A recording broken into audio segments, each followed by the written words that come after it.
Mi nombre es Alexandra Ramos y mi punto a tratar es intoxicación etílica aguda. En primer lugar, debemos saber que la intoxicación etílica aguda es el trastorno orgánico más común inducido por el alcohol etílico y la intoxicación aguda más frecuente en nuestro medio.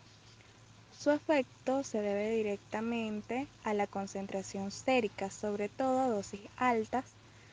El alcohol etílico atraviesa fácilmente la barrera hematoencefálica y placentaria en un 95%, puede pasar a la leche materna en el caso de pacientes que estén lactando.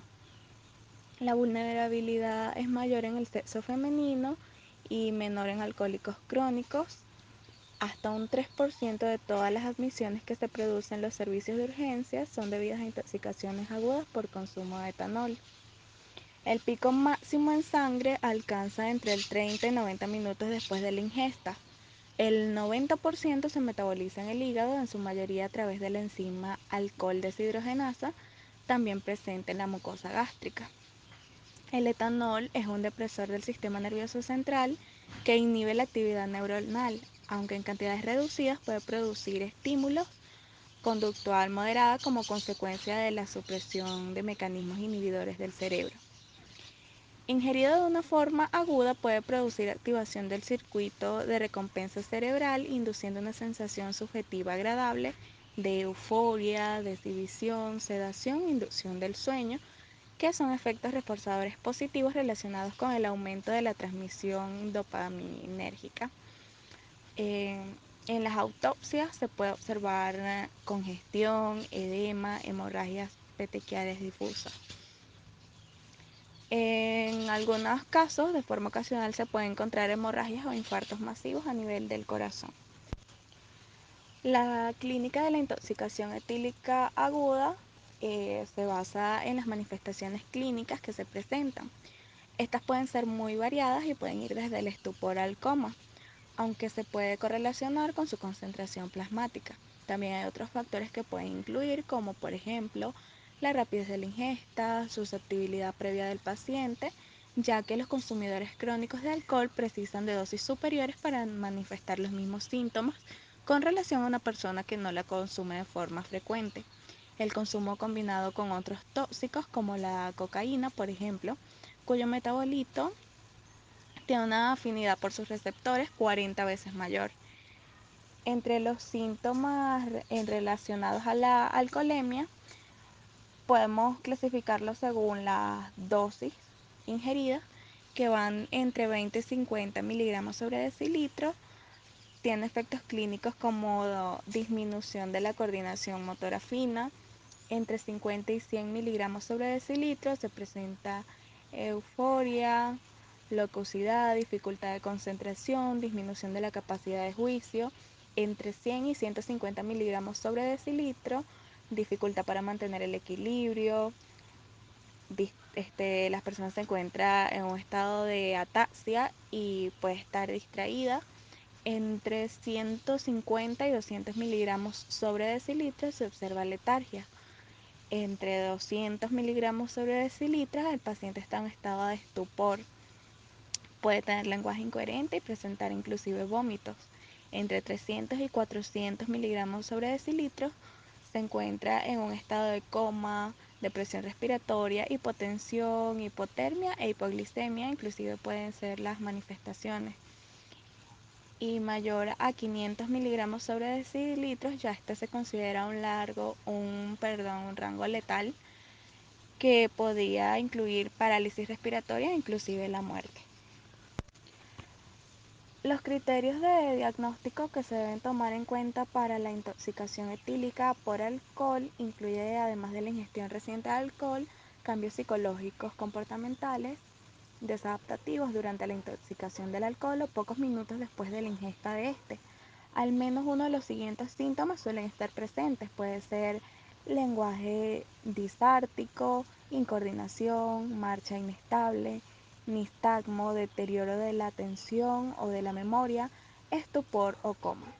La muerte en estos casos sobreviene por la parada cardiorrespiratoria y esta se puede deber a causas como broncoaspiración de contenido gastrointestinal, coma acidótico, hipoglucémico o por enfriamiento y depresión vulvar. La modalidad asociada al coma etílico es de aproximadamente el 5%. Para realizar un diagnóstico debemos tomar en cuenta pruebas biológicas, entre las cuales están incluidas la alcoholemia, una analítica general de sangre, perfil hepático y renal, transferina deficiente en carbohidratos, gasometría arterial y electrolitos. También se podría acudir a un examen general de orina y determinación de metabolitos de otras drogas positivas en la orina. Si hay alteración de la conciencia y traumatismo, se debe complementar con un electrocardiograma, exámenes de imagen como la radiografía.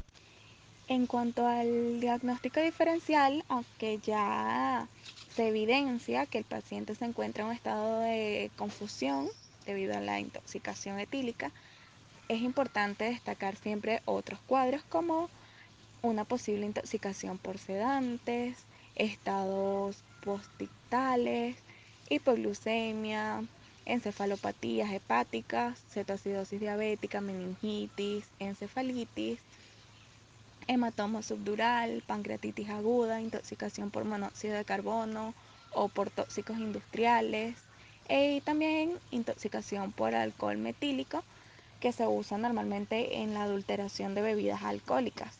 Y este representa un alto riesgo de intoxicación o con finalidad autolítica en pacientes que tienen acceso restringido a bebidas alcohólicas, además de enfermedades orgánicas, traumas craneoencefálicos, entre otros. Para concluir con esta parte del tema, es importante conocer los tipos de intoxicación. Existe la intoxicación por metanol, el cual también es conocido como alcohol de madera o alcohol de contrabando. Se usa generalmente para la fabricación de limpiadores domésticos, fabricación de plástico y otras. Esta no tiene una fase de euforia, se puede presentar vómitos, dolor abdominal, que pueden simular un abdomen agudo, se presentan alteraciones visuales, desde fotofobia hasta ceguera. Las mismas se producen por la acumulación de formaldehído.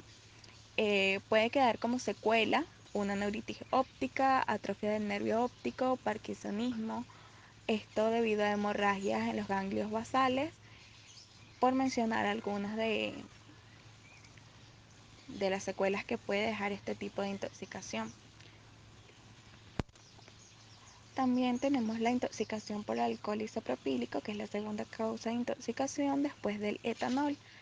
El alcohol isopropílico es usado en diferentes limpiadores y desinfectantes, al igual que el metanol presenta ausencia de la fase de euforia y marcada inhibición del sistema nervioso central. Esto por prolongada vida media como por su principal metabolito, la acetona. Produce acidosis metabólica con cetosis y sin hipoglucemia.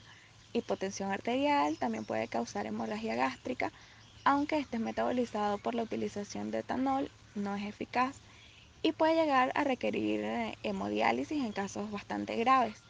El tratamiento fundamental de soporte de las funciones vitales y lavado gástrico. Generalmente las dosis letales en adultos para que podamos decir que existe una intoxicación por alcohol isopropílico es de una ingesta de 250 mililitros en total. Luego tenemos la intoxicación por etilenglicol, el cual se encuentra fundamentalmente formando parte del líquido anticongelante. Este se presenta en diferentes fases. La primera de ellas con depresión del sistema nervioso central. A veces se asocia con alteraciones visuales y aparece de la 0,5 a la 12ª hora luego de la ingesta. Una segunda fase de toxicidad cardiopulmonar que puede aparecer entre las primeras 12 a 24 horas de ingesta de este producto. Y una tercera fase de nefrotoxicidad después de las 24 horas de consumo. Esta puede presentar necrosis tubular aguda que puede acompañarse de una hipocalemia significativa. Esto por el depósito de cristales de oxalato de calcio. Por último, puede aparecer secuelas neurológicas en los casos de insuficiencia renal, como parálisis facial bilateral, distalgia, disfagia y desviación de la lengua, por ejemplo. En conclusión, podemos decir que la intoxicación alcohólica es una causa bastante frecuente o algo que vemos comúnmente en las salas de emergencia, y las estadísticas van del 5,9% de las defunciones a nivel mundial. La mayoría de las afecciones se ven a nivel del sistema nervioso central, con síntomas que van desde el estupor hasta el coma, y puede causar en muchísimos casos la muerte. La intoxicación etílica es más frecuente que todas las demás intoxicaciones alcohólicas, y sus efectos varían dependiendo de múltiples factores como la cantidad de alcohol que se ingiere, el tiempo de consumo, el sexo de la persona que está en cuestión, y se asocia con otro tipo de drogas también. El consumo de otros tipos de alcoholes también puede causar, independientemente de la cantidad ingerida, intoxicación con síntomas graves a corto o largo plazo, que puede tener secuencias severas muy importantes. Mi nombre es Daniel Martínez y voy a seguir con la ronda del seminario.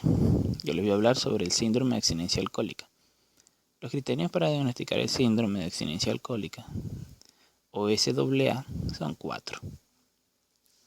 1. La interrupción o disminución del consumo crónico de graves cantidades de alcohol. 2. Manifestación de 2 o más de los siguientes síntomas en el periodo de algunas horas o días a partir de la presentación del criterio 1. ¿Cuáles son? Síntomas de excitación del sistema vegetativo, como taquicardia, temblor intenso de las manos, insomnio, náuseas, vómitos, alucinaciones transitorias, ilusiones ópticas, auditivas o táctiles, agitación psicomotora, ansiedad y convulsiones tónico-clónicas.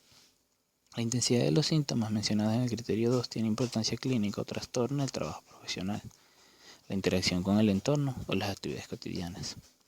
4. Los síntomas previamente mencionados no son provocados por una enfermedad somática o psíquica. Ahora bien, ¿qué es la alucinosis clónica? Aunque tiende a equipararse, este cuadro es diferente del que presenta el delirium tremens. La alucinosis clónica se refiere a las alucinaciones que se desarrollan dentro de las 12 a 24 horas de abstinencia y que habitualmente se resuelven en un plazo de 24 a 48. Son visuales, y también puede ser táctiles y auditivas. Y al contrario de las que aparecen en el delirium tremens, no se acompaña de alteración del sensorio y los signos y síntomas y los signos vitales son normales. Delirium tremens. Aproximadamente un 5% de los pacientes con síndrome de abstinencia alcohólica sufren delirium tremens, que se define como la presencia de alucinaciones, desorientación, taquicardia, hipertensión, hipertermia, agitación y sudoración en el contexto de una reducción aguda o abstinencia de alcohol. Típicamente comienza entre 48 y 96 horas después de la última bebida y dura entre 1 y 5 días. Diagnóstico diferencial. El síndrome de abstinencia alcohólica es un diagnóstico clínico.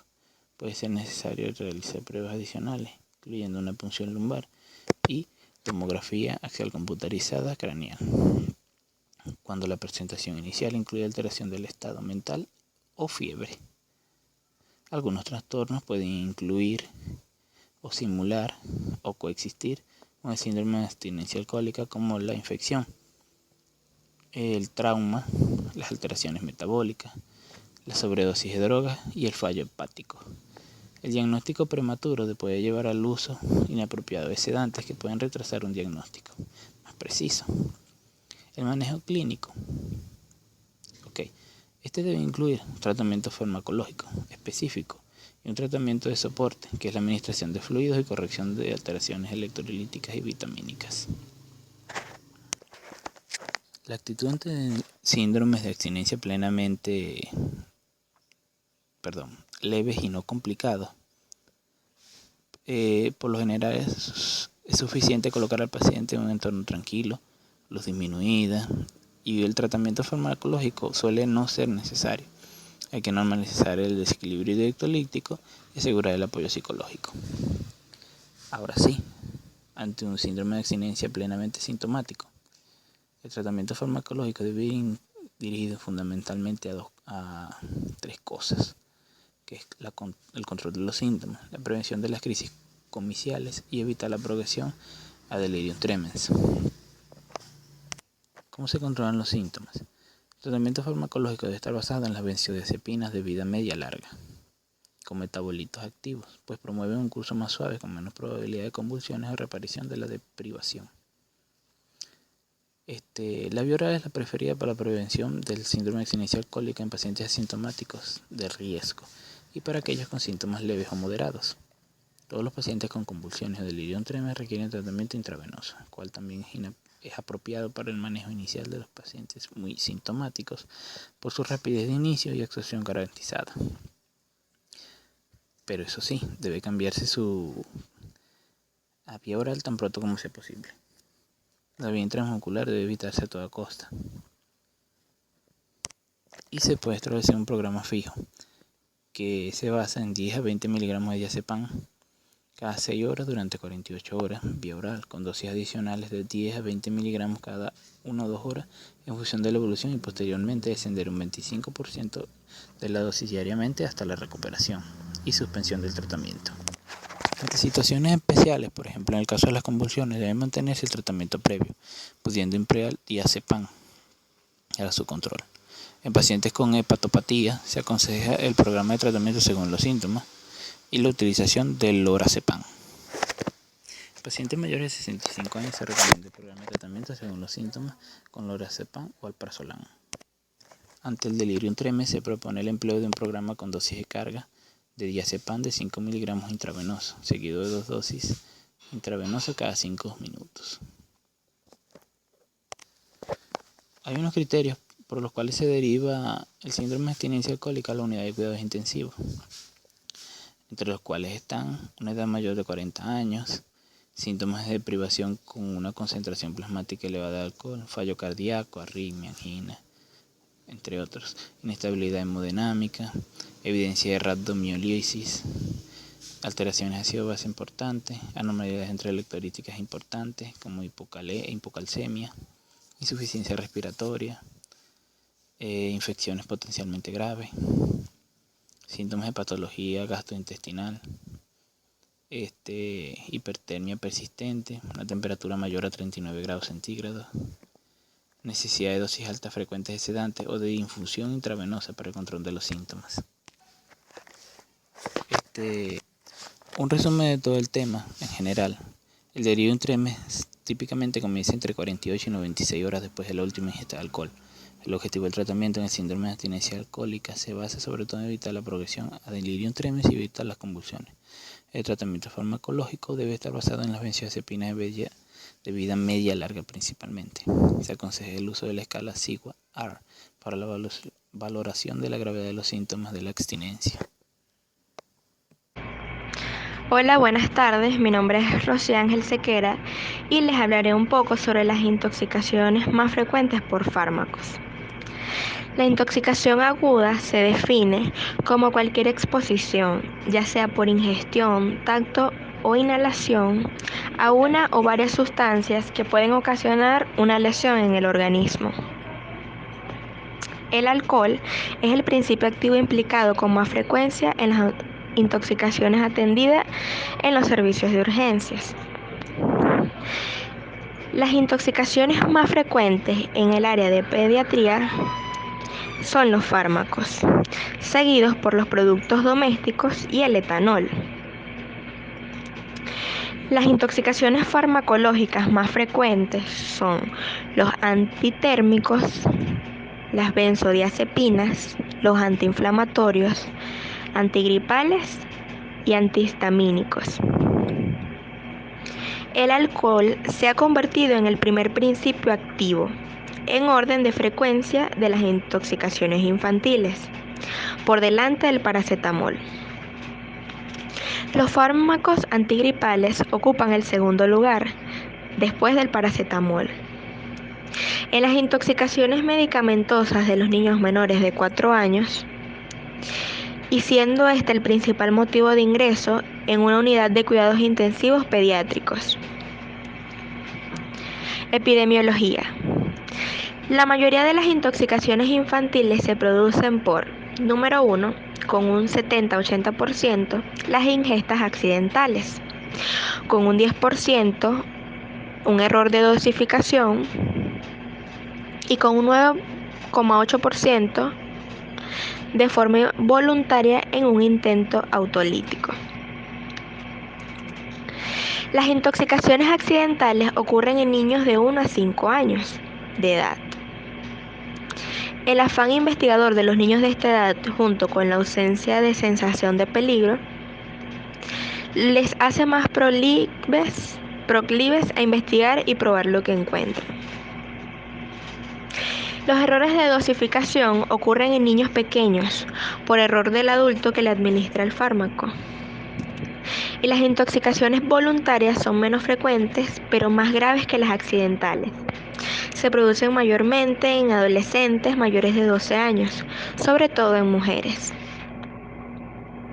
Clínica. La mayoría de las intoxicaciones de los preescolares son asintomáticas.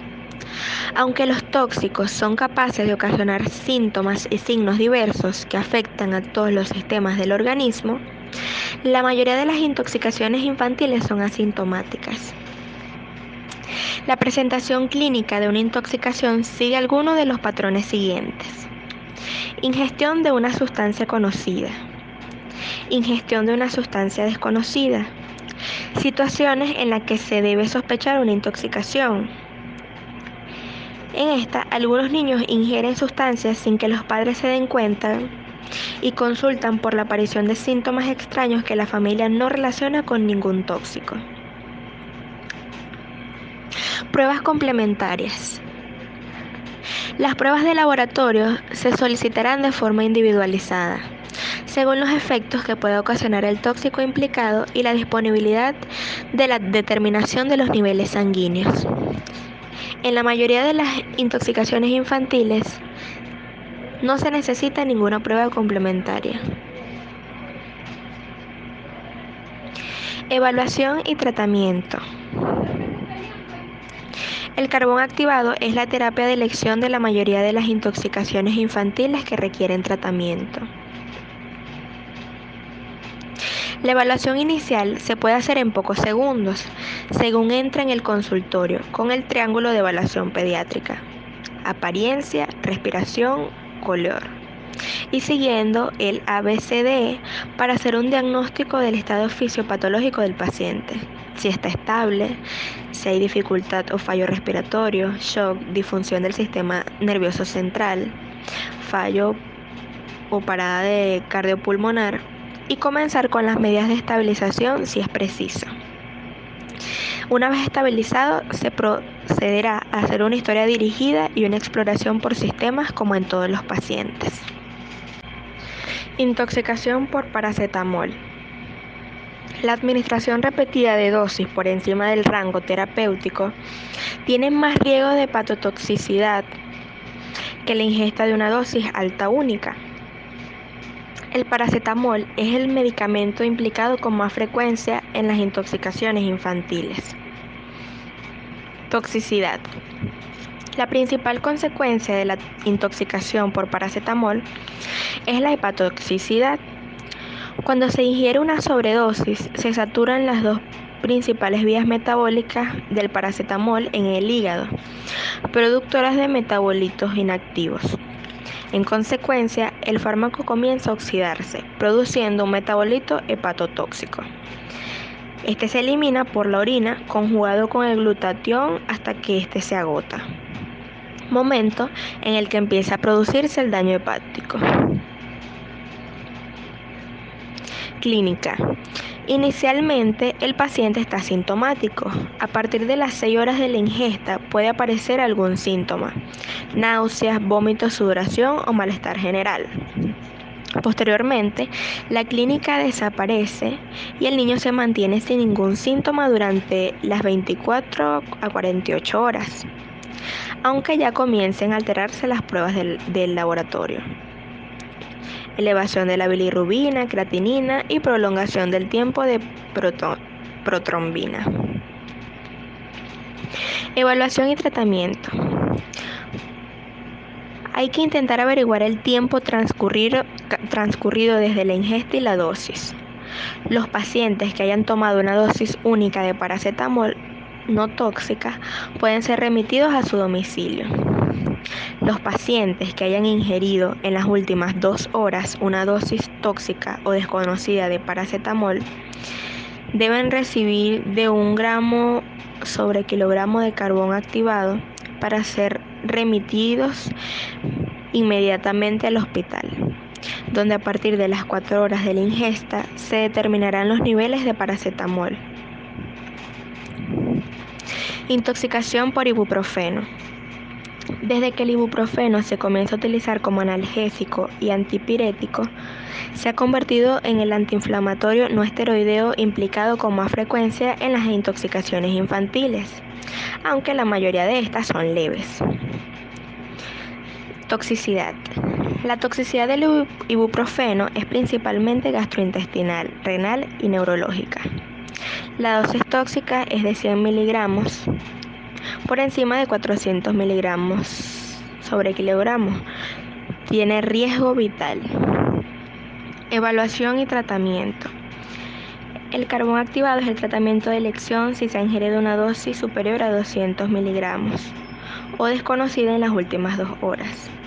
Estos enfermos posteriormente se deben mantener en observación en el hospital de 4 a 6 horas y si permanecen asintomáticos pueden ser dados de alta. Intoxicaciones por antigripales. Los medicamentos antigripales son la primera causa de intoxicación en preescolares, que motiva ingreso en una unidad de cuidados intensivos pediátricos. Muchos de ellos tienen más de un principio activo con efectos sinérgicos, adrenérgicos, mucolíticos, antitusígenos y antihistamínicos, lo que les hace especialmente peligrosos. Estos medicamentos, ampliamente utilizados en Venezuela, a pesar de no haber demostrado efectividad, tienen mucho riesgo de producir efectos secundarios, incluso a las dosis terapéuticas recomendadas en el prospecto. Clínica. Los efectos tóxicos más graves se deben principalmente a 3 de sus componentes: los antihistamínicos. Los efectos tóxicos son diferentes si son de primera generación o de segunda generación. Los adrenérgicos, que se usan como descongestivos por la vasoconstricción que producen. Y los antitusígenos, suele ser codeína o dextrometorfano. Evaluación y tratamiento. El riesgo de efectos neurológicos, cardíacos y autonómicos obliga a una actuación rápida, es decir, una administración de carbón activado y derivación al hospital. Con frecuencia, estos niños precisan pruebas complementarias, análisis de orina buscando mioglobina, por el riesgo de rabdomiólisis de algunos descongestivos como la efedrina y la pseudoefedrina, electrocardiograma, entre otros. No hay que olvidar que algunos fármacos antigripales contienen paracetamol. En esos casos hay que solicitar niveles sanguíneos a partir de las 4 horas de ingesta. En cuanto a su evaluación, es necesario mantener la monitorización cardiorrespiratoria y neurológica durante el tiempo que dure el efecto de los fármacos implicados. Intoxicaciones por benzodiazepinas. Los psicofármacos son la segunda causa de intoxicación medicamentosa. Dentro de este grupo, las más frecuentes son las benzodiazepinas. Con frecuencia, los niños pequeños se toman la pastilla que algún adulto que convive con él se toma como somnífero y guarda en la mesilla del dormitorio. Toxicidad. La dosis es tóxica si supera 5 veces la dosis terapéutica como mínimo. En cuanto a la clínica, la intoxicación por benzodiazepinas no suele ser grave, salvo que se hayan ingerido otros fármacos o alcohol. Las intoxicaciones de los adolescentes suelen revestir más gravedad. La cantidad suele ser mayor y con frecuencia se han tomado más sustancias, como antidepresivos o alcohol. Estos pueden presentar alucinaciones, confusión, agitación, depresión respiratoria, bradicardia, hipotensión, entre otros. En cuanto a su tratamiento, si el paciente consulta 1 o 2 horas después de haber ingerido una dosis tóxica de benzodiazepinas y no tiene disminución de conciencia, se debe administrar carbón activado. En los pacientes muy dormidos hay que asegurar la vía aérea. El tratamiento es sintomático, controlando la vía aérea y la ventilación principalmente. Intoxicaciones por fármacos más frecuentes en adultos. Estas intoxicaciones se deben mayormente a errores en repeticiones de dosis o confusiones en las dosis. También en la mala administración, en la cual dependen múltiples factores, entre ellos la edad. Por ejemplo, en las personas mayores de 70 años se ha visto que la disminución sensorial o la presencia de enfermedades neurológicas degenerativas pueden contribuir a que estos pacientes ingieran dosis mayores de las prescritas o a que confundan el fármaco que deben tomar. Las benzodiazepinas está en el puesto número 1 en cuanto a los fármacos que con más frecuencia están implicados en las intoxicaciones medicamentosas en adultos, como también los analgésicos y los antidepresivos. Manifestaciones clínicas. La intoxicación aguda por benzodiazepinas se caracteriza por una alteración fundamentalmente del sistema nervioso central. Producen disminución del nivel de conciencia con hiporreflexia e hipotonía. La depresión respiratoria aparece en intoxicaciones graves, pudiendo complicarse con broncoaspiración. En estos casos también puede presentarse hipotensión. Diagnóstico. Como en todas las intoxicaciones, es importante la anamnesis. Las benzodiazepinas pueden detectarse en sangre y orina, pero su cuantificación no es de relevancia. Se debe medir la saturación de oxígeno por oximetría de pulso y gasometría arterial, si existe depresión respiratoria. La radiología de tórax está indicada siempre que se sospecha broncoaspiración. Tratamiento. Tras una valoración inicial del nivel de conciencia, escala de Glasgow, así como hemodinámica y respiratoria, frecuencia cardíaca, presión arterial y saturación de oxígeno, se debe monitorizar al paciente y realizar vigilancia neurológica. Se debe asegurar una correcta oxigenación con mascarilla Venturi y si el nivel de conciencia es bajo o existe una depresión respiratoria severa. En ese caso será preciso la intubación orotraqueal. Flumacenilo. El antídoto específico es el flumacenilo. Es un antagonista competitivo de las benzodiazepinas, que también parece que revierte parcialmente la acción de otras drogas no benzodiazepínicas como baclofen, carbamazepina, etanol, mepravamato, tetrahidrocannabinol, zolpidem, entre otros. El objetivo del tratamiento no es conseguir 15 puntos en la escala de Glasgow, sino mejorar el nivel de conciencia si existe caída de lengua, riesgo de broncoaspiración o depresión respiratoria. Antidepresivos tricíclicos. Los antidepresivos tricíclicos tienen una enorme trascendencia terapéutica y sobre todo toxicológica.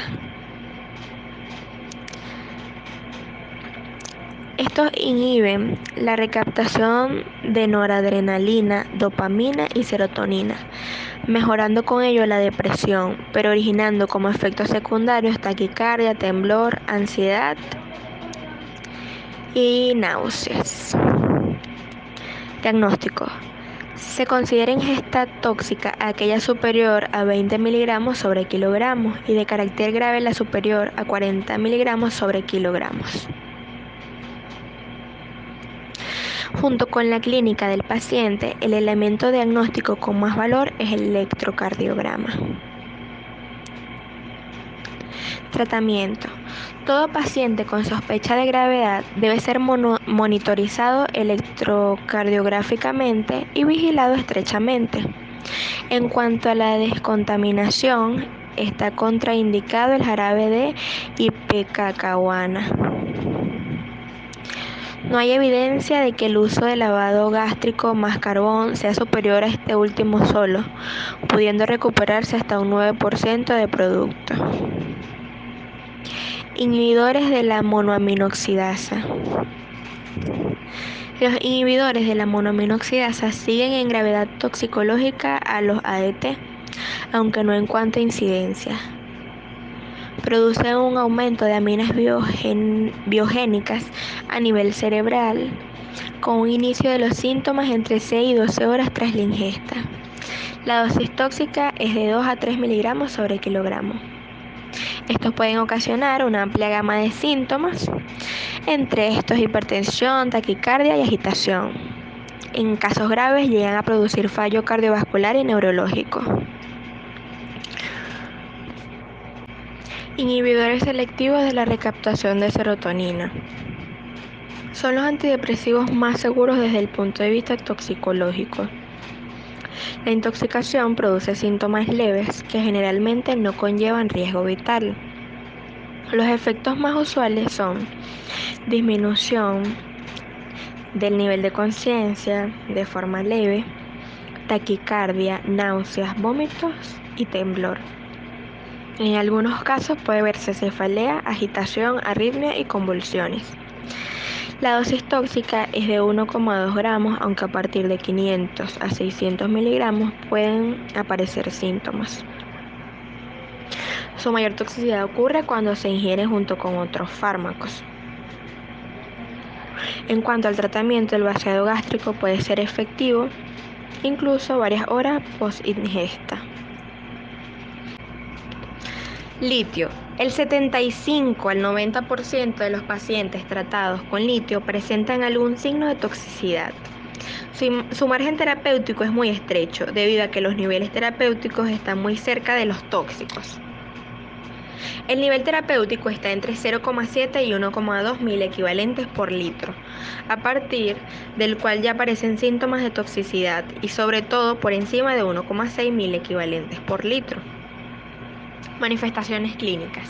La intoxicación más grave suele ocurrir en enfermos que lo toman de forma crónica, frente a los que realizan un intento autolítico aislado. Diagnóstico. Deberá considerarse intoxicado aquel paciente con sintomatología y cifras superiores a 1,2 mil equivalentes por litro, o cuando existan unos niveles superiores a 1,6 mil equivalentes por litro. Tratamiento. El carbón activado es eficaz, por lo que su uso no está indicado. Habrá que hidratar adecuadamente al paciente para corregir tanto la deshidratación como la hiponatremia. Se solicitará una bioquímica básica, electrolitos y función renal, y se controlará frecuentemente el estado neurológico del paciente. La hemodiálisis es el tratamiento de elección en los casos graves. Síntomas generales de intoxicación. Esta depende básicamente del fármaco causante, por lo tanto es difícil generalizar. Lo mismo ocurre con el tiempo que tarda en aparecer los síntomas, ya que están implicadas muchas variables, como las dosis ingeridas, la vía de administración, etc. Sin embargo, hay que estar alerta para detectar si la toma de determinado medicamento se asocia a alguno de estos síntomas, como disminución del nivel de conciencia, dificultad para despertar, síncopes, palpitaciones, manifestaciones digestivas como vómitos, náuseas o dolor abdominal, sensación de fatiga o cefalea intensa. En caso de presentar alguno de estos síntomas, se debe consultar inmediatamente con el médico de familia. Buenas, mi nombre es José Albornoz y les voy a hablar sobre intoxicaciones por los alimentos. Las enfermedades producidas por alimentos pueden ser debidas a sustancias químicas o biológicas y se denominan toinfecciones alimentarias. Entre estas cabe citar que el botulismo, la intoxicación por pescado y la intoxicación por mariscos. El botulismo es una enfermedad paralizante muscular causada por una potente neurotoxina producida por la bacteria Clostridium botulinum, que es un bacilo anaerobio espolurado cuyo reservorio es el suelo. Se trata de una toxina con la que el hombre puede enfermar de forma natural y que además se usa en terapéutica.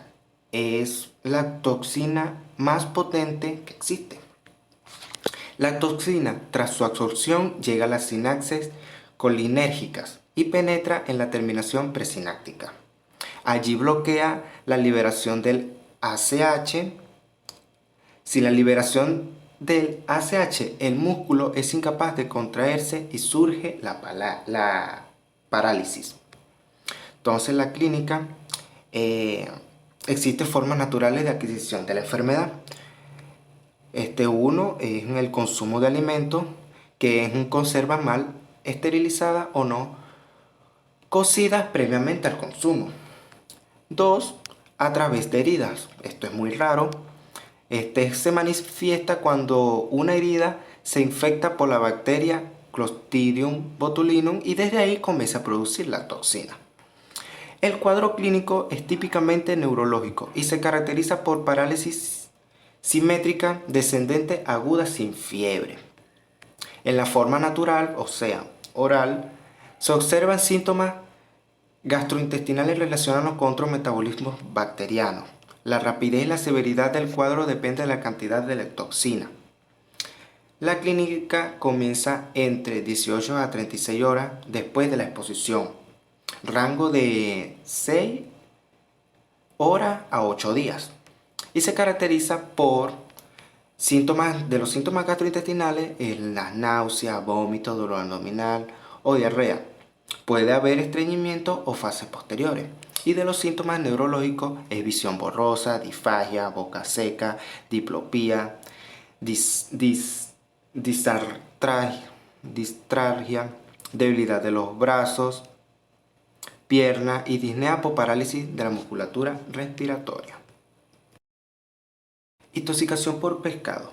La ingesta de pescado puede provocar la alergia e incluso ocasionar las siguientes formas clínicas: ciguatera, escombroidosis, que es la que vamos a ver aquí, la tetrodotoxismo y la anisakiasis. Entonces, la escombroidosis o intoxicación por histamina es producido por la ingestión de la histamina. Es la forma más frecuente de la intoxicación por pescado en todo el mundo. Se debe a una descomposición bacteriana después de capturado el pez, que produce concentraciones elevadas de histamina. Esto es por la degradación del aminoácido histidina en su carne. La causa más común es la falta de refrigeración precoz del pescado.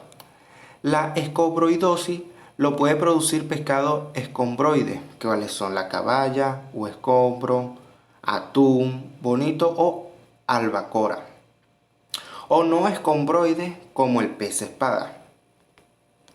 La histamina suele producir una reacción inmediata, que es por ahí como en 2 horas, idéntica a la reacción alérgica con enrojecimiento facial, inyección conjuntival, picor, erupción maculopapular, náusea y vómitos, diarrea, dificultad para respirar.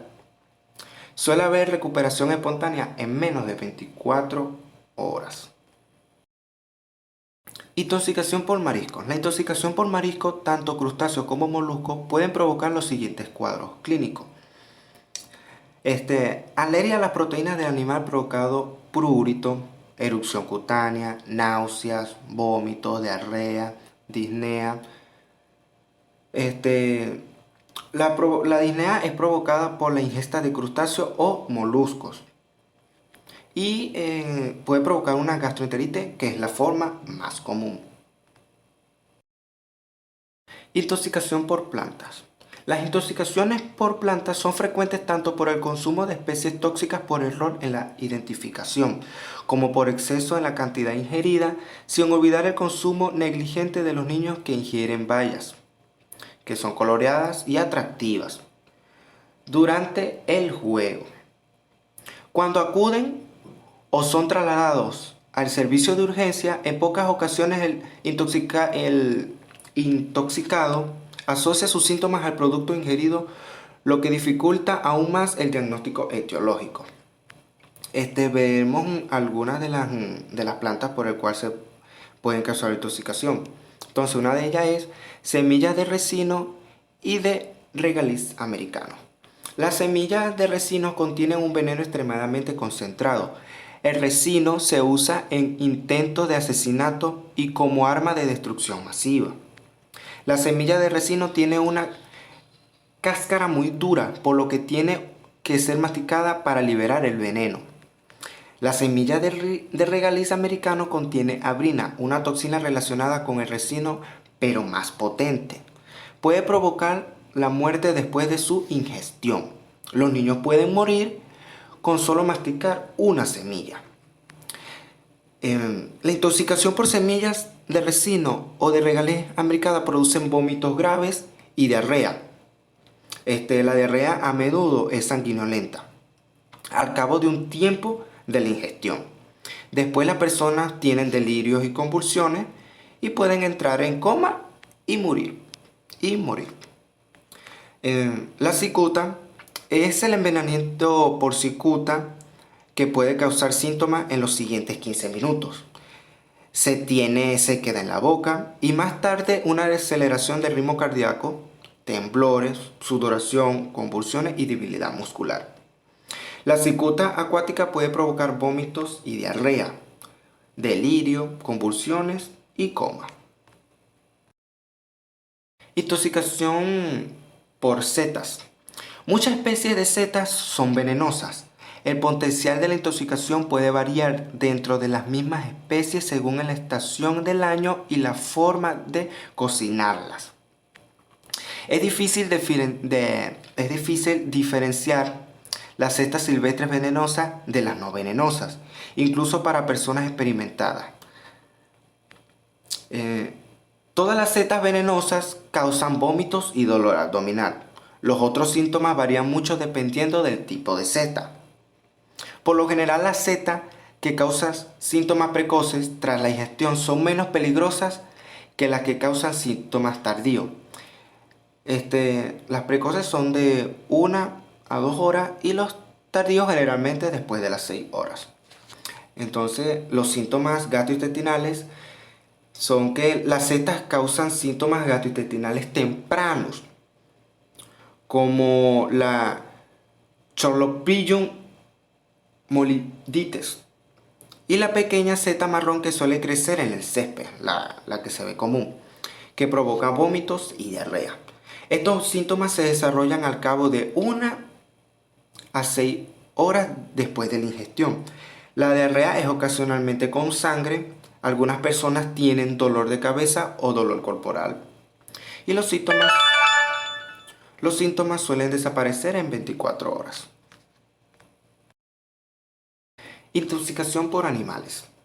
Las mordeduras pueden causar lesiones que van desde arañas superficiales hasta heridas extensas, que frecuentemente se infectan con bacterias de la boca del animal causante de la mordedura o picadura.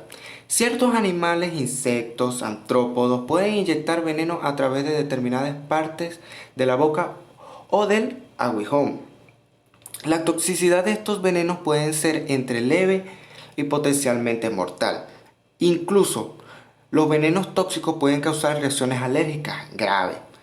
Y entonces les diré las criaturas conocidas por sus picaduras, que son las abejas, las avispas avispones, los ciempiés, los insectos, las medusas, escorpiones, los erizos de mar, serpientes, arañas y matarrayas.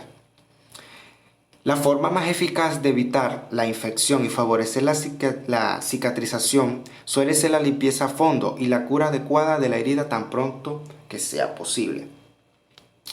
Hay que asegurarse de preguntar por el historial de la vacuna contra el tétanos de la persona afectada. Si es necesario, se administra una inyección de refuerzos. Gracias. Mi nombre es Yesenia Romero y les voy a hablar sobre las intoxicaciones por drogas de abuso. Primero que todo, desde el punto de vista médico, la Organización Mundial de la Salud define drogas de esta manera, la cual es que se entiende por fármaco o droga toda sustancia que, introducida en un organismo vivo, puede modificar una o varias funciones de éste. Entonces, ¿qué se entiende por droga de abuso? Son sustancias de uso no médico con efectos psicoactivos capaces de producir cambios en la percepción, el estado de ánimo, la conciencia y el comportamiento, y susceptibles de ser autoadministradas. También desde el punto de vista forense, son aquellas sustancias sujetas a un control nacional o internacional cuya posesión o consumo es prohibido por la ley. En su clasificación tenemos los opiáceos, cocaína, drogas de diseño o síntesis, cannabinoides, los psicodélicos, inhalantes y los alcoholes. Los apiáceos. Los apiáceos son sustancias naturales o sintéticas con propiedades farmacológicas similares a los derivados del opio. Los opiáceos son sustancias dotadas de un mayor o menor poder analgésico que se utilizan en anestesia y analgesia y como antitusígenos y antidiarreicos. Se utilizan como drogas de abuso por sus efectos sobre el sistema nervioso central, euforia, relajación y desahogo por las preocupaciones. La palabra morfina deriva del griego morphus, dios del sueño. Eso último no. Sus vías de abuso pueden ser principalmente por vía intravenosa, aunque también pueden ser esnifados, inhalados, fumados o ingeridos. En su clasificación tenemos la heroína, la morfina, la codeína, la metadona, la meperidina, oximorfona, hidrocodeína, proposifeno, fentanilo, tintura de opio, entre otras. Los opioceos ejercen sus acciones al unirse de forma estereoespecífica a los receptores de las membranas neurales del cerebro y de médula espinal y otras específicas como las células hemáticas de la serie blanca, las células de preso neural en el tracto gastrointestinal y en otras localizaciones del sistema nervioso autónomo. Su acción sobre el sistema nervioso es de analgesia, somnolencia, depresión respiratoria. Su acción sobre el aparato cardiovascular es vasodilatación y su acción sobre el aparato gastrointestinal son náuseas, vómitos, reducción de la motilidad gastrointestinal, espasmo del esfínteres de Oddi. Su intoxicación aguda, principalmente, la clínica se inicia con intensa euforia a los 2 o 5 minutos tras la administración intravenosa. Puede durar de 10 a 30 minutos y cursar por signos de serostomía, náuseas asociadas o no a vómito e hiperestesias sensoriales, sobre todo a los sonidos y a la luz. Existe rubiosis facial y de modo característico miosis. Esta fase va seguida por otra de depresión con progresión de pérdida de la conciencia, disminución hasta ebullición de los reflejos, hipotermia, cianosis y bradicardia. La intoxicación aguda por opiáceos presenta una triada sintomática característica como lo es coma, depresión respiratoria y miosis en punta de alfiler. 5. Cocaína. La cocaína es un alcaloide extraído de las hojas de coca, empleada inicialmente en medicina con fines terapéuticos como anestésico local y vasoconstrictor. Las vías de abuso de la cocaína pueden ser principalmente por intranasal, también intravenosa o inhalada. La vía intranasal tiene un efecto máximo a los 15 minutos, durando aproximadamente 90 minutos. Los efectos de la vía inhalada se obtienen a los 7 y 10 minutos, desapareciendo a los de 40 a 60 minutos. La cocaína intravenosa alcanza un pico máximo de los 5 minutos con una biodisponibilidad del 100%.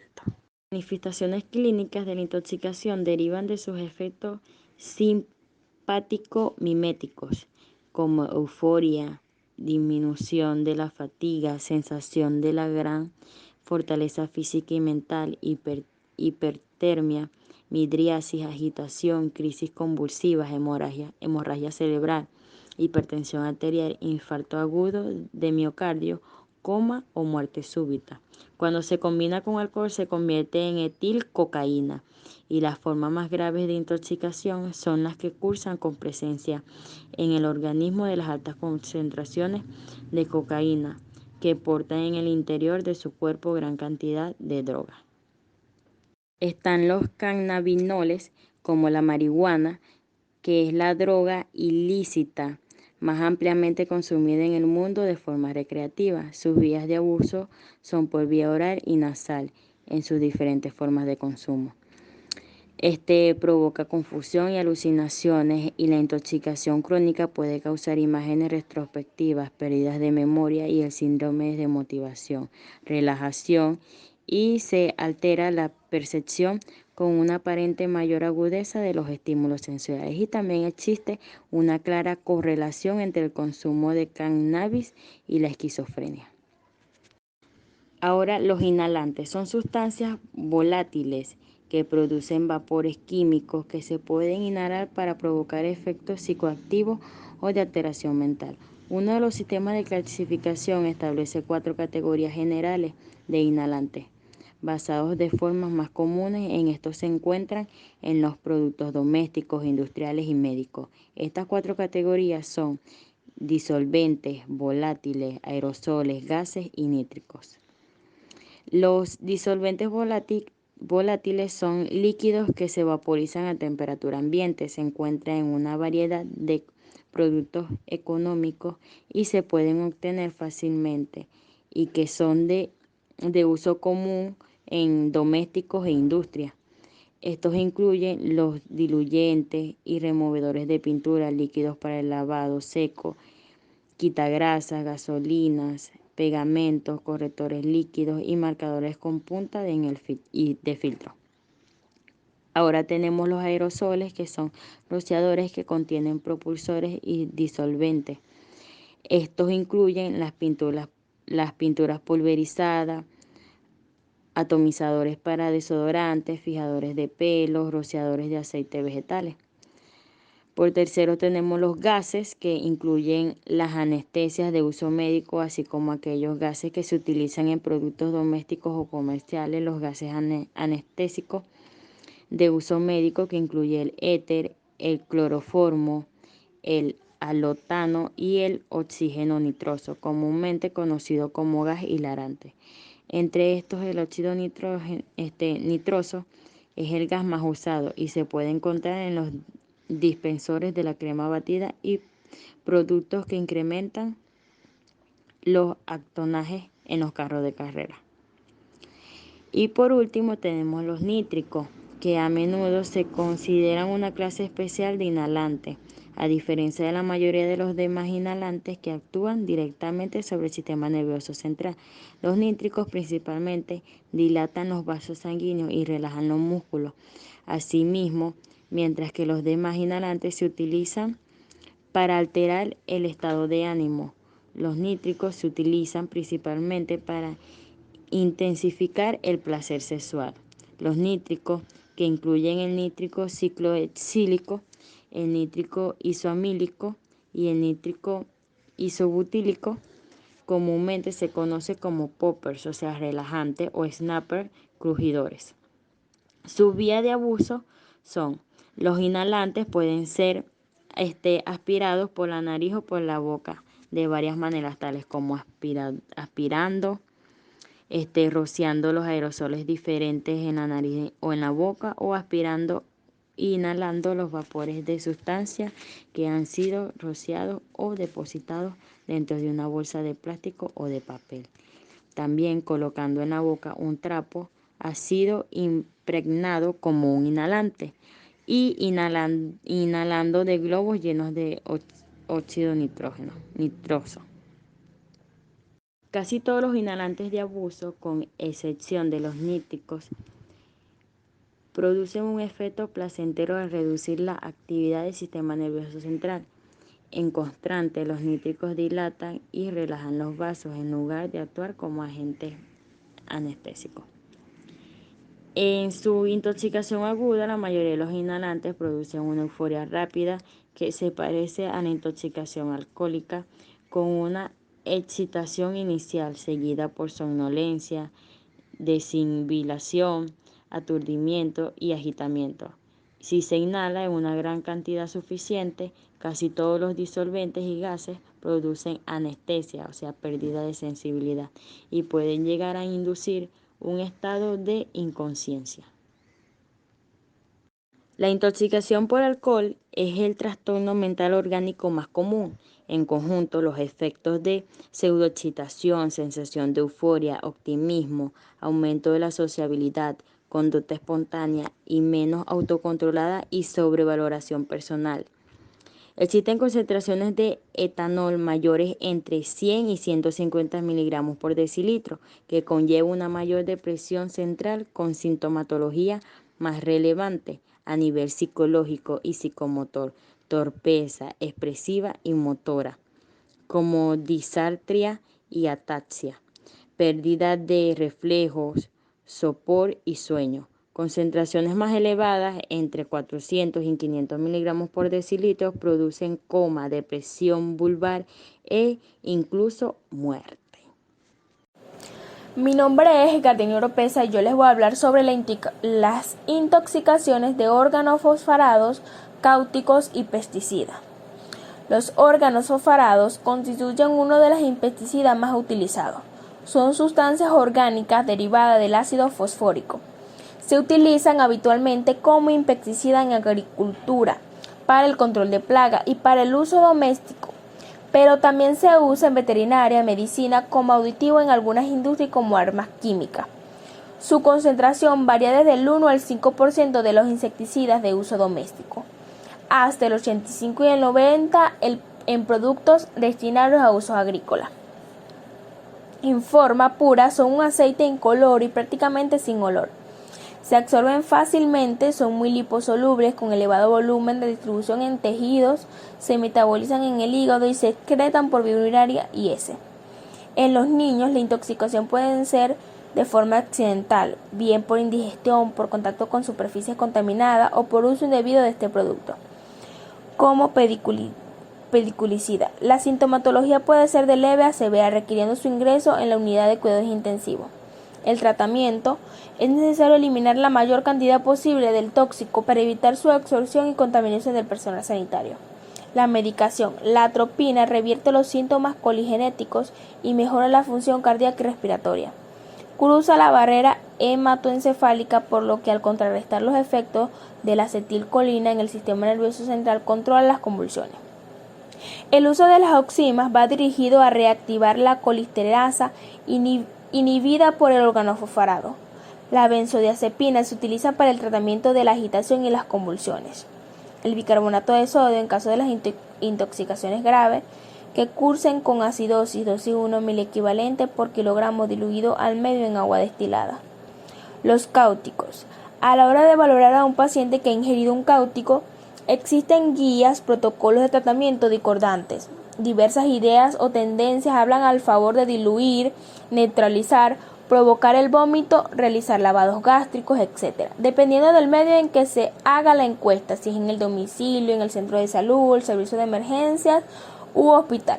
Lo mismo sucede con el tipo de diluyente a neutralizar a usar, cómo y cuándo iniciar la pausa del tratamiento o corcoides, antibióticos, antisecretores, y eso sí hay que hacerlo. Se ha realizado una revisión de bibliografía exhaustiva, un trabajo experimental, y que el estudio de diversas guías o protocolos de diagnóstico y tratamiento que se siguen en diversos hospitales españoles. Las pesticidas. Las plaguicidas son una de las familias de productos químicos más ampliamente empleadas por el hombre. Se han usado sobre todo para combatir las plagas por su acción sobre las cosechas o como vectores de enfermedades transmisibles. Las plaguicidas pueden clasificarse en su función de su empleo: insecticidas, fungicidas, herbicidas y raticidas, o de su familia química. Todos ellos son bicocidas, lo que implica habitualmente una alta intoxicación humana que ha sido motivo de preocupación desde la mitad del siglo XX debido al amplio e indiscriminado empleo de estos productos. Glifosato es un herbicida de uso frecuente potencialmente muy tóxico.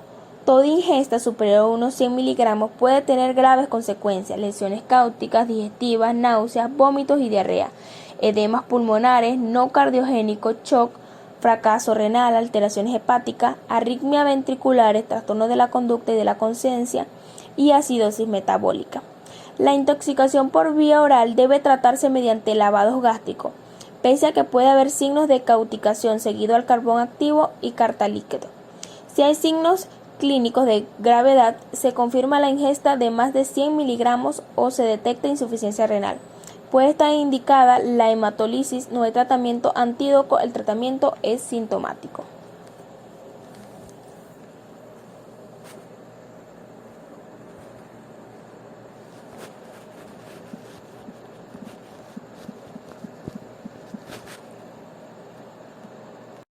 Mi nombre es Gabriela Hernández y hablaré acerca de la intoxicación por gases. La intoxicación por gases ocurre por vía inhalatoria, bien con carácter accidental en el medio industrial por exposición a compuestos intermedios o finales de una serie de reacciones químicas en la fabricación de innumerables sustancias, ya sea en el medio rural, en relación con la liberación de gases procedentes de la acumulación de residuos orgánicos, como ocurre en las fosas sépticas, o almacenaje de cereales y alimentos para animales. También ocurren intoxicaciones por exposición accidental en el ámbito doméstico, ya sea al mezclar agentes de limpieza y también en incendios. Cabe acotar que el fuego continúa siendo la causa más frecuente de muerte por intoxicación por monóxido de carbono en nuestro medio. Etiología y clasificación. Los gases, a diferencia de los vapores, cuya intoxicación ocurre también por vía inhalatoria, son todas aquellas sustancias que se encuentran en estado gaseoso a la temperatura ambiente. Los diferentes gases pueden agruparse en dos bloques, los cuales son los gases irritantes que lesionan las mucosas expuestas y pueden producir irritación ocular y de la vía respiratoria alta hasta broncoespasmos y edema agudo de pulmón no cardiogénico. Se conocen como cloro, amoníaco, fosgeno, dióxido de nitrógeno, ozono y ácido sulfúrico. Y también tenemos los gases asfixiantes, que tenemos los físicos como el dióxido de carbono, nitrógeno, etano y metano, que desplazan el oxígeno ambiental y producen hipoxia. Y tenemos los químicos, monóxido de carbono y ácido cianhídrico o cianuro. Estos alteran la respiración celular, aumentando los niveles plasmáticos de ácido láctico, sobre todo el cianuro, y el monóxido de carbono, formando carboxihemoglobina. Siguiendo con los gases irritantes, tenemos el cloro, que este es muy utilizado en la industria del plástico y del papel y la fabricación de lejía y desinfectantes por su poder blanqueante y oxidante. El grado de lesión es directamente proporcional a concentración del tóxico, tiempo de exposición y contenido de agua del tejido expuesto. Inicialmente la clínica puede ser leve, pero de forma tardía, de horas a días, pueden aparecer lesiones como edema de la vía aérea superior o de pulmón o bronquitis exudativa, causantes de atelectasias o bronconeumonía. El tratamiento consiste en oxigenoterapia, broncodilatadores inhalados, tenemos por ejemplo el salbutamol, y corticoides en casos rebeldes o en complicaciones tardías. El ácido sulfídrico. Este es muy tóxico, es incoloro, muy irritante, inflamable y maloliente, como el olor a huevos podridos, a bajas concentraciones. A altas concentraciones produce anosmia.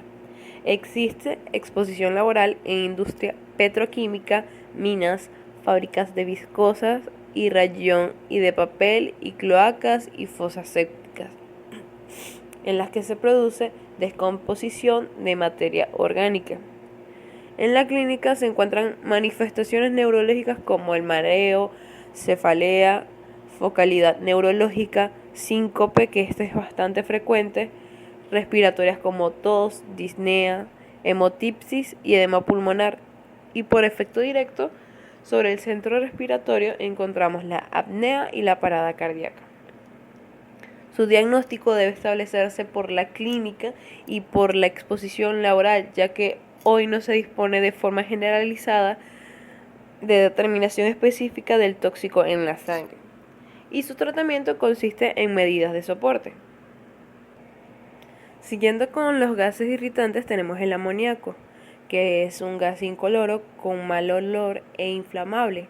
Se utiliza en la fabricación de fertilizantes por su contenido en nitrógeno, en la industria textil, en la de plástico, como solvente en la manufactura del cuero, así como para la fabricación de explosivos y productos farmacéuticos. Este es muy peligroso al mezclarse con lejía en el ámbito doméstico. En la clínica se incluye la cefalea y cialorrea y la afectación ocular, que provoca sensación de quemazón, lagrimeo, intenso dolor, visión borrosa, opacificación corneal e iritis. A nivel respiratorio encontramos el edema local, que provoca obstrucción. Es el primer signo que aparece. Posteriormente se dan laringitis, traqueobronquitis, broncoespasmo, edema pulmonar y gran cantidad de secreciones traqueales que pueden provocar obstrucción y atelectasia. También hay dolor abdominal, náuseas y vómitos. A las 48 o 72 horas también puede presentarse o puede producirse una perforación gástrica y esofágica, que se complica con la mediastinitis. En este caso, las pruebas complementarias que se realizan son la gasometría arterial por la insuficiencia respiratoria que produce y radiografía de tórax. En el tratamiento hay que lavar toda la superficie y los ojos con agua en abundancia e iniciar una fluidoterapia intensa para evitar las pérdidas de líquidos a través de las quemaduras.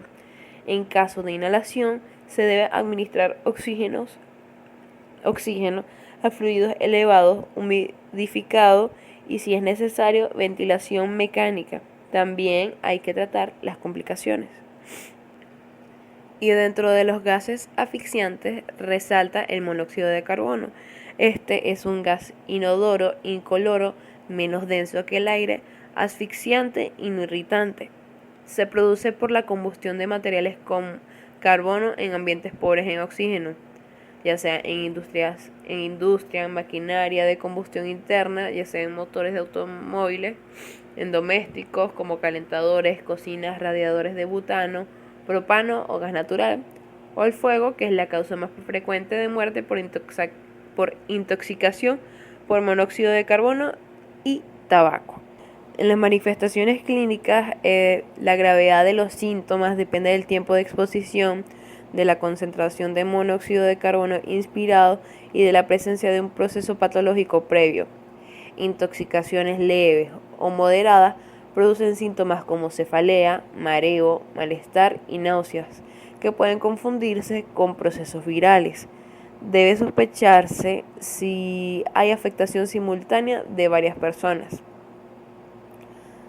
Hay mayor riesgo en el embarazo, ya que el monóxido de carbono atraviesa la placenta y la hemoglobina fetal tiene mayor afinidad por el monóxido de carbono que la materna, por lo que el tratamiento debe ser agresivo y precoz. Esto también afecta a diversos sistemas del organismo. Tenemos el sistema nervioso central, que en el momento agudo produce cefalea, mareo, alteración del nivel de conciencia, ataxia, convulsiones y coma. En el sistema cardiovascular, el daño miocárdico agudo es frecuente y puede provocar arritmias cardíacas, que constituyen la causa más frecuente de muerte precoz en estas intoxicaciones. La hipoxemia puede provocar angina o infarto aún en pacientes sanos. Y en las alteraciones digestivas encontramos náuseas, vómitos, diarrea y dolor abdominal. Pero también tenemos la oftalmológica, que vamos a presentar visión borrosa, y en las audiovestibulares encontraremos hipoacusia, ataxia, acúfenos y nistagmo, que es el movimiento rápido e involuntario del globo ocular.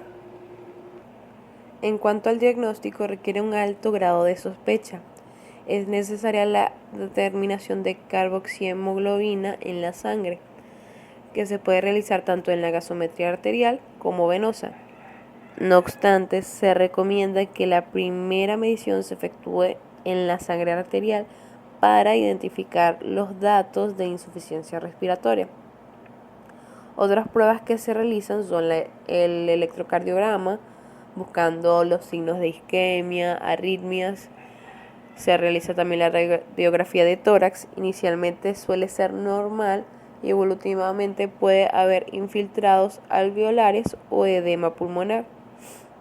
Se realiza el hemograma, que raramente hay anemia hemolítica, y bioquímica se encuentra el fallo renal secundario a rabdomiólisis, con determinación de ácido láctico.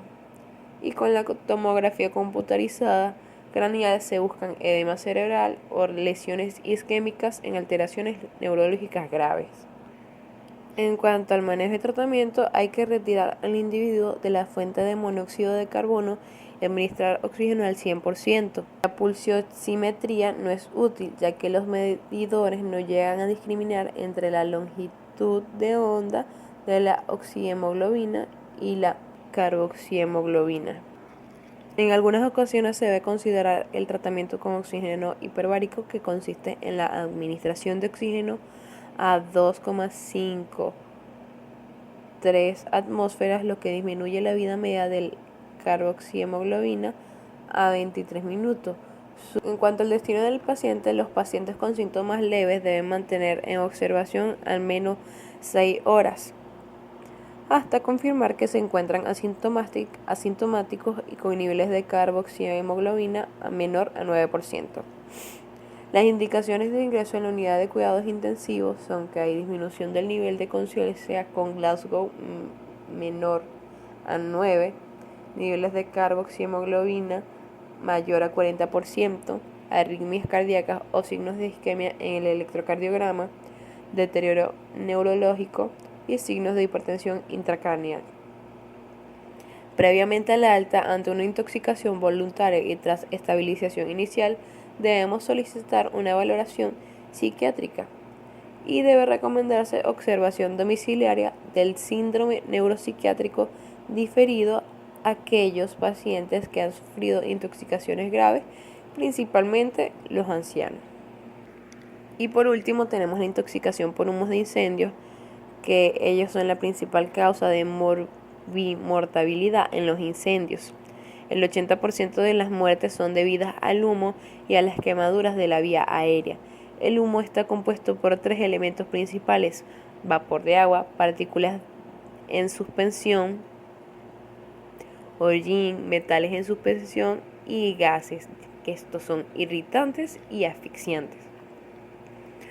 El vapor del agua genera agresión térmica. Si el humo es pobre en vapor de agua, producirá quemaduras en la vía aérea superior, edema y obstrucción, y si presenta mucho vapor, afectará también a la vía respiratoria inferior, provocando obstrucción bronquial por edema de la mucosa.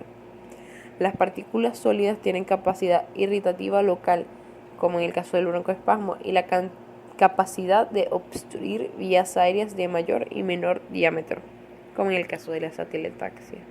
En cuanto a las manifestaciones clínicas, en el síndrome de inhalación de humo podemos encontrar desde pacientes asintomáticos o con síntomas leves, ya sean tos e irritación ocular, hasta cuadros de broncoespasmos similares al asma y al edema agudo de pulmón.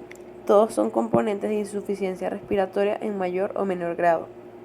La clínica respiratoria puede tardar a 6 o 24 horas en aparecer en algunos casos. La clínica varía si el principal componente inhalado es un gas asfixiante, monóxido de carbono, cianuro o ambos, que condicionan hipoxia tisular y aumento de los niveles plasmáticos de ácido láctico, principalmente en el cianuro.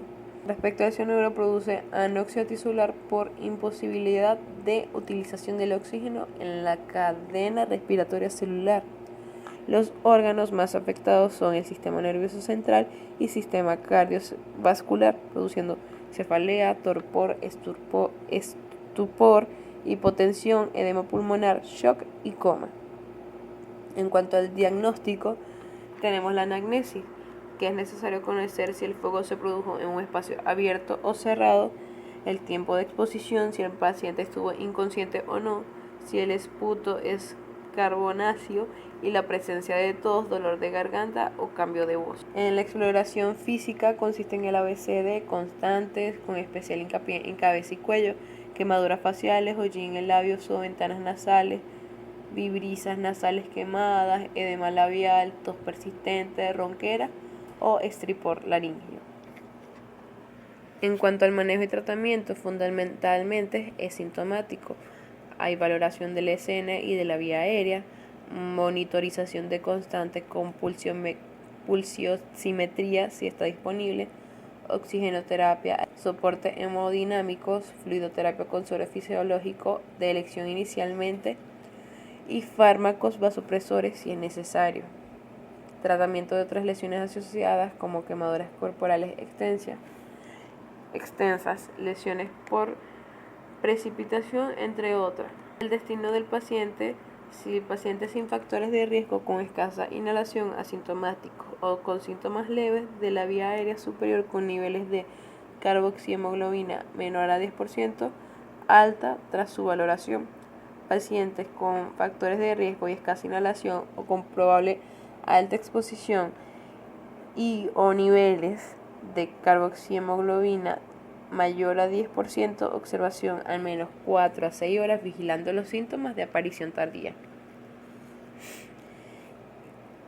Y los pacientes con largo tiempo de exposición en los que la clínica respiratoria, cardiovascular o neurológica no mejora con el tratamiento administrado o que presentan alteraciones del electrocardiograma o analíticas de intoxicación grave, y hay que hacerles el ingreso hospitalario.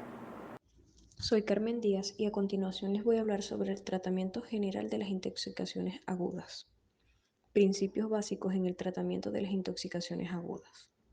Tratamiento encaminado a mantener las funciones vitales y manifestaciones clínicas presentes. Eliminación del tóxico según la vía de entrada e impedir nuevas absorciones de la misma. Eliminar la sustancia tóxica absorbida. Uso de antídotos. Tratamiento encaminado a mantener las funciones vitales y manifestaciones clínicas presentes. Mantener las vías aéreas permeables. Ventilación, oxigenoterapia, soporte cardiovascular, control de las convulsiones, corregir los trastornos hidroelectrolíticos según los valores de inograma y gasometría. Tratamiento del edema cerebral.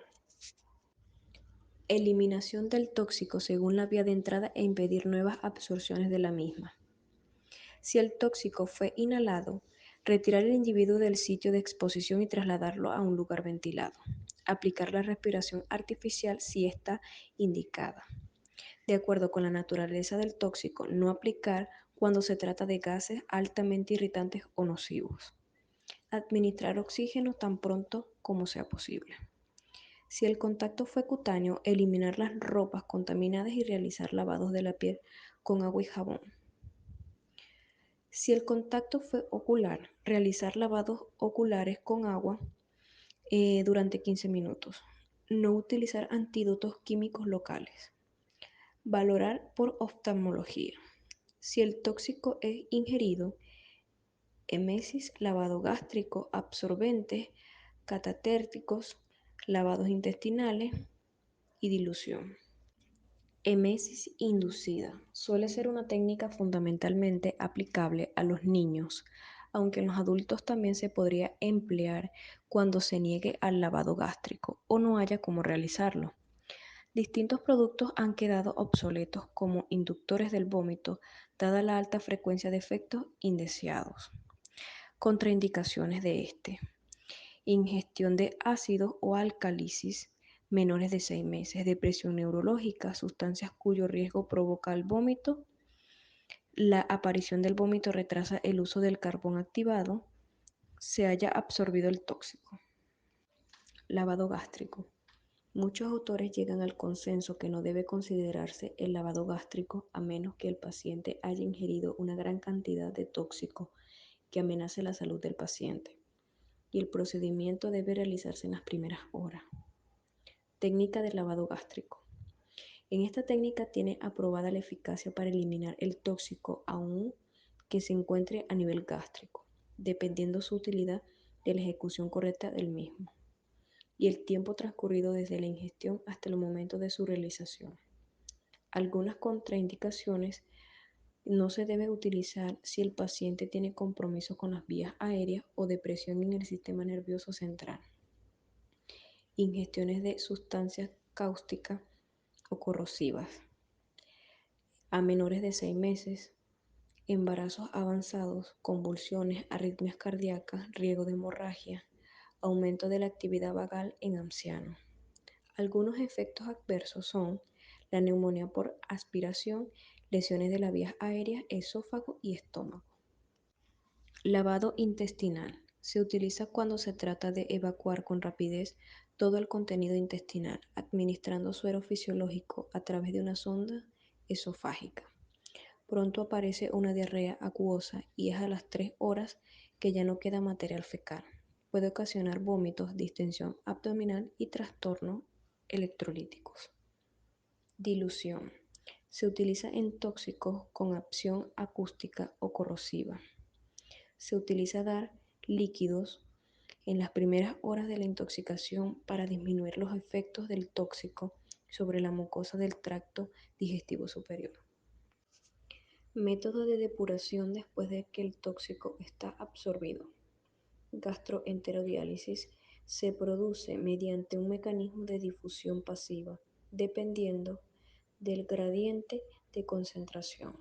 Cuando damos al carbón activado a dosis repetidas, se saca el tóxico de la sangre y pasa a la luz intestinal para ser eliminado, disminuyendo los niveles plasmáticos del tóxico en la sangre. Depuración renal. Algunas características del tóxico para el empleo de la depuración renal: la hidrosoluble, baja unión a proteínas plasmáticas, peso molecular inferior de 500 Dalton, se filtra por el glomérulo.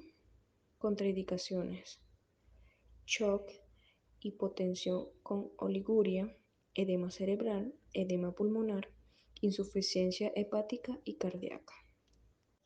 Existen 3 tipos de depuración renal: diuresis modificada osmótica neutra, diuresis modificada osmótica alcalina, diuresis forzada osmótica ácida. No se usa. Hemodiálisis. Procedimiento para eliminar las impurezas y sustancias de desechos de la sangre, utilizado en el tratamiento de la insuficiencia renal y en diferentes procesos tóxicos. La sangre del paciente pasa a través de una máquina por difusión y ultrafiltración, después se devuelve a la circulación del paciente. Hemocarboperfusión. Perfusión de sangre a través de un dispositivo absorbente tal como el carbón activado a las bolas de resina, más que a través de un equipo de diálisis. La hemoperfusión se puede utilizar en el tratamiento de la uremia y también de la insuficiencia hepática y en ciertas toxicidad por fármaco. Algunas indicaciones son el talio, la teofilina, dosis altas de carbamazepina, sosilato y fenobarbital. Buenas, mi nombre es Mariani Vizcaya. Yo le voy a hablar acerca del manejo general de la atención inicial en las intoxicaciones agudas. Es frecuente recibir en los servicios de emergencia a pacientes en quienes se sospecha algún tipo de intoxicación y otros en quienes los antecedentes de intoxicación son obvios. En ambas situaciones, el manejo del paciente intoxicado agudo se basa en 6 puntos. Como primer punto tenemos la estabilización, que es el primer paso ante un paciente intoxicado. Brindar el soporte básico y avanzado de vida es prioritario, porque muchas veces el paciente viene con las complicaciones de la intoxicación, como por ejemplo convulsiones e hipotensión, que son manejadas primero, pero siempre será más importante el manejo de la vía aérea, la asistencia de la ventilación y el mantenimiento de la circulación según las normas establecidas. Manejar las vías aéreas, levantar la mandíbula y la aspiración de secreciones, asistir la ventilación, ventilación de boca a boca y ventilación con ambu. Mantener la circulación, masaje cardíaco e inotrópicos. Como segundo paso tenemos la historia y el examen físico, que hay datos en historia clínica que adquieren particular importancia para el diagnóstico de una intoxicación. Tenemos la anamnesis, que es un interrogatorio directo e indirecto, en donde el médico siempre debe hacerse las siguientes preguntas. ¿Cuánto fue la cantidad incorporada? Como por ejemplo la dosis ingerida de algunos medicamentos, pueden no llegar a ser la dosis tóxica, mientras que pequeñas dosis de otros como metanol pueden ser muy tóxicas y aún letales. ¿Hace cuánto tiempo transcurrió después del accidente? ¿Dónde fue el accidente? Si el paciente tiene alguna enfermedad subyacente o alergia, y si es mujer, si está embarazada. En el examen físico debemos realizar el examen físico completo, sin embargo el examen de la piel, faneras, aliento, olor del contenido gástrico, examen de cavidad oral, quemaduras por cáustico, inspección de la ropa, olor a plaguicidas, hidrocarburos, y el tamaño pupilar se puede rescatar información toxicológica importante. En el color de la piel debemos tomar en cuenta si es cianósido o es rosado. En el olor debemos tomar en cuenta si es cetona, almendras, olor a ajo, a huevo podrido, solventes o petróleo, el tamaño de las pupilas, si hay sedantes, si hay colinérgico. Como paso número 3 tenemos los métodos de descontaminación, que son las medidas utilizadas para disminuir la absorción de los tóxicos y pueden ser gastrointestinales, dérmicas u ocular. En la descontaminación ocular tenemos irrigar inmediatamente con suero salino o agua de 10 a 15 minutos, no usar otras sustancias y consultar a un oftalmólogo. Tenemos la descontaminación dérmica, que debemos usar guantes de goma y de preferencia mascarillas para evitar que el personal de salud se intoxique. Remover la ropa contaminada, lo recomendado es lavarla inmediatamente y si no se puede, entonces colocar en bolsas plásticas que deberán luego ser cerradas. Bañar al paciente bajo la ducha y si está inconsciente, bañarlo con esponja. Lavar bien las zonas del pliegue debajo de las uñas y el cabello. A veces el paciente no responde al tratamiento porque el tóxico sigue absorbiéndose de estas zonas que muchas veces son descuidadas durante el baño. Repetir el baño por lo menos 2 veces. En la descontaminación gastrointestinal tenemos los vómitos provocados, que actualmente el vómito provocado mecánicamente, estimulando la faringe o a través del jarabe de ipecacuana, no está recomendado. Tenemos el lavado gástrico, que en algunos estudios han demostrado que solo es útil cuando se han ingerido grandes cantidades y dentro de las primeras horas del ingerido del tóxico. En la técnica tenemos posición sentada o de cúbito lateral izquierdo, insertar una sonda nasogástrica gruesa, recordar que muchos compuestos no van a pasar a través de la luz de la sonda. Administrar y aspiración secuencial de pequeñas cantidades de salino o agua de 200 a 300 mililitros en adultos y de 10 a 20 mililitros en niños. En las contradicciones, vía aérea no protegida, hidrocarburos por el riesgo de neumonitis química, corrosivos, aumenta el daño de las mucosas, además de riesgo de perforación y cirugía reciente. En precauciones, durante la colocación de la sonda nasogástrica puede presentarse bradicardia por estimulación vagal e hipoxemia.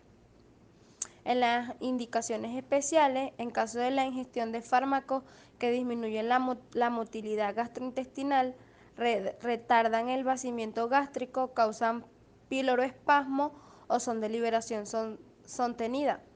Disminuye la motilidad gastrointestinal, antidepresivos tricíclicos, anticolinérgicos, retardan el vaciamiento gástrico, provocan piloroespasmo, preparaciones de liberación contenida. Tenemos el carbón activado a dosis única, es un absorbente ya que el tóxico se adhiere a él, no es cualquier carbón, sino es aquel sometido a pirólisis de coco madera, que se activa por calentamiento a vapor, se lava y se seca en un polvo fino con una gran superficie de absorción. Un gramo de carbón activado tiene una superficie de absorción de 1200. Muchos estudios han demostrado que el carbón activado es superior al lavado gástrico. El carbón activado no está indicado debido a que no absorbe en caso de ingestión de cáustico, hidrocarburos, hierro, litio, plomo, alcoholes, metanol, etanol, etilenglicol, isopropílico. Tenemos la irrigación intestinal, que consiste en administrar una solución isotónica de electrolitos no absorbibles. En los exámenes de laboratorio, que es el paso número 4, tenemos los exámenes generales, que son los gases arteriales y diferencias de aniones. Si hay acidosis metabólica con anión incrementado en orienta a intoxicación por alcohol, hierro, isoniazida, salicilatos, fenformina y paraelhido. En los electrolitos, por ejemplo, si hay hipocalcemia en la intoxicación por etilenglicol. Un electrocardiograma. En los toxicológicos, contrariamente de lo que se cree, esto no es evitar las muestras y que busquen todos los tóxicos, sino que se debe orientar la búsqueda según las manifestaciones clínicas. Por último, tenemos los métodos de eliminación de un tóxico, que se refieren a aquellos realizados para eliminar un tóxico una vez absorbido. Tenemos lo siguiente: hemodiálisis relacionados, que se usan en los siguientes casos: tóxicos en los alcoholes, salicilatos, entre otros. Ayuda a corregir acidosis, hipercaliemia y sobrecarga de volumen. La alcalinización urinaria, cuando las toxinas son de bases o ácidos débiles, como lo son las salicilatos y la fenobarbital. Los mecanismos de acción: el tóxico pasa a su forma ionizada, por la que no es absorbido a nivel de túbulos eliminados en la orina. Como antídotos tenemos que, como vemos es el último paso, ya que siempre es primero la resucitación y la estabilización del intoxicado, y en la mayoría de los casos la descontaminación será el pilar del tratamiento. Por ejemplo, si iniciamos la atropinización en un paciente hipoxémico, provocaríamos un paro cardíaco con la primera dosis. Por esto es importante primero aspirar las secreciones y oxigenar a este paciente. Algunos antídotos mostrados son en la siguiente tabla.